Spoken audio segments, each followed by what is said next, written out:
Hi, good afternoon. ഇന്ന് നമ്മുടെ കൂടെ ഉള്ളത് എറണാകുളത്ത് നിന്നും കൃഷ്ണൻ സാറും സാറിന്റെ മകൻ രാഹുലുമാണ്.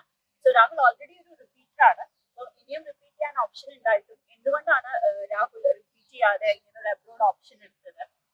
റിപ്പീറ്റ് ചെയ്യാന്ന് വെച്ചാൽ ഇപ്പൊ ഇവിടെ കുറെ സീറ്റ്സിന് അവൈലബിലിറ്റി കുറവാണ്. അപ്പോൾ നമ്മൾ എത്ര നോക്കിയാലും ലൈക്ക് 430 ഉണ്ട് മാർക്ക് ഉണ്ടായാലും പോലും മെറിറ്റ് കിട്ടിയിട്ടില്ല.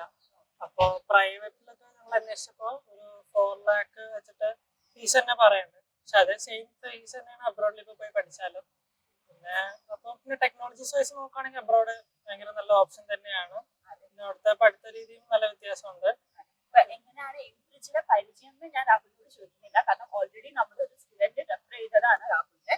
സോ നമ്മുടെ ഒരു സ്റ്റുഡന്റ് എന്ന് പറഞ്ഞാൽ ഓൾറെഡി ആൾ അവിടെ ക്ലിയർ ആണ്. അപ്പം എന്താണ് ആളെ എംബ്രിഡ്ജിനെ കുറിച്ച് പറഞ്ഞത്? ആള് പറഞ്ഞു എംബ്രിഡ്ജിന്റെ എഡ്യൂക്കേഷൻ കൺസൾട്ടേഷൻ നല്ല സപ്പോർട്ടീവ് ആണ്. പിന്നെ ഏത് നേരവും കൂടെ ഉണ്ടാവും. പിന്നെ ഫസ്റ്റ് ഇയർ തൊട്ട് അവരൊപ്പം കൂടെ ഉണ്ടായിരുന്നു. പിന്നെ എല്ലാ കാര്യങ്ങളും ചോദിച്ചു വിളിച്ച് അന്വേഷിക്കും.